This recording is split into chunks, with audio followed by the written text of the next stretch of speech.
বিবাহিত দিদিদের কাছে আমার একটা রিকোয়েস্ট। আমার রিকোয়েস্টটা রাখবেন অবশ্যই। আপনি বিবাহিত জীবনে অনেক সুখে থাকতে পারবেন। আমার কয়েকটা কথা একটু শুনে যান প্লিজ, ভিডিওটি টান দিয়েন না। বিবাহিত দিদিরা, আপনারা যারা সংসার করছেন তারা স্বামীকে ভক্তি শ্রদ্ধা করবেন।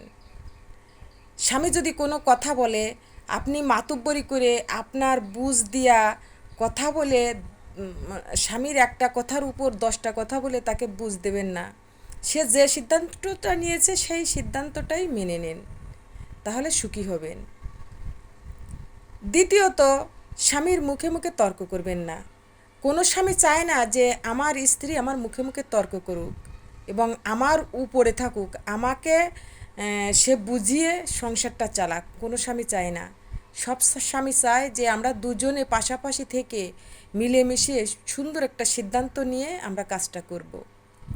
তাই স্বামীর উপরে কখনো কথা বলবেন না এবং তর্ক করবেন না। তৃতীয়ত, আপনার স্বামীকে তার মূল্যর প্রাধান্য দিন, তার পছন্দের প্রাধান্য দিন। তার পছন্দটাকে আপনি পছন্দ করেন। যেমন আপনার স্বামী ছোটো একটা জিনিস নিয়ে আসলো বাজার থেকে বা রাস্তার পাশ থেকে, সেই জিনিসটা আপনি সাদরে গ্রহণ করবেন।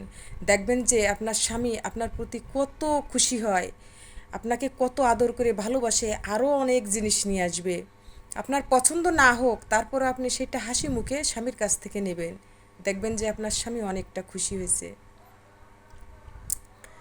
পরেরটা, আপনি আপনার স্বামী যে খাবারটা পছন্দ করবে আপনি সেই খাবারটা রান্না করে দেওয়ার চেষ্টা করবেন, যাতে না বলে যে আমার মা এভাবে রান্না করতো, আমি যদি খেতে চাইতাম তাহলে আমার মা এই জিনিসটা আমাকে করে দিত।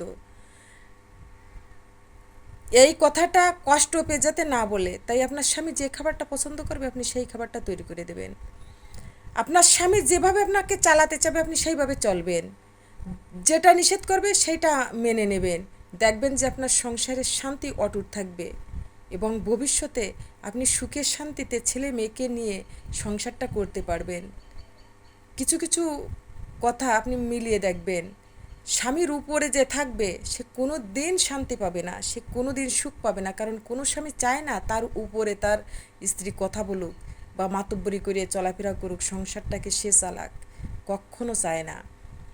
তাই বিবাহিত মেয়েদের জন্য এই কথাগুলো। অবশ্যই স্বামীর পাশে থাকবেন, স্বামীকে নিয়ে কাজ করবেন, আপনার মতামতটা স্বামীকে জানাবেন ঠান্ডা মাথায়, সুন্দরভাবে আদর ভালোবাসা দিয়ে। তাহলে অবশ্যই আপনার সংসারটা সুখের ও সুন্দর হবে।